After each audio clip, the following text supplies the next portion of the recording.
నమస్తే. భీమవరం ఎక్స్ప్రెస్ వార్తల్లో ముఖ్యాంశాలు. భీమవరం వస్తాను, కలెక్టరేట్ కార్యాలయం గురించి చూసి నిర్మాణ పనులు శంకుస్థాపన కూడా చేస్తా అంటూ ఉప ముఖ్యమంత్రి జనసేనాని పవన్ కళ్యాణ్ హామీ ఇచ్చారు.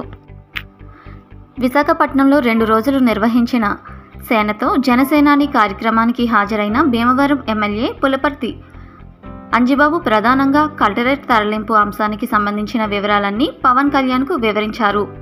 ఈ అంశాలన్నీ సావధానంగా విన్న పవన్ కళ్యాణ్ భీమవరం వస్తానని, శంకుస్థాపన చేస్తానని హామీ ఇచ్చినట్లు పులపర్తి రామాంజనేయులు కార్యాలయం తెలిపింది. ఇవే కాకుండా అసంపూర్తిగా నిలిచిపోయిన 3 వంతెనల అప్రోచ్ రోడ్డు పనులు, శాశ్వత కంపోస్ట్ యార్డు తదితర అంశాలను కూడా రామాంజనేయులు ముఖ్యమంత్రికి వివరింపగా ఆ సమస్యల పరిష్కారానికి కూడా సానుకూలంగా స్పందించారు.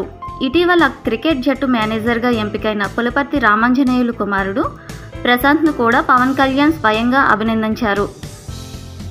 ఈ సందర్భంగా సింహాచలం అప్పన్నను పులపర్తి రామాంజనేయులు దర్శించి పూజలు చేశారు.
దగ్గరికి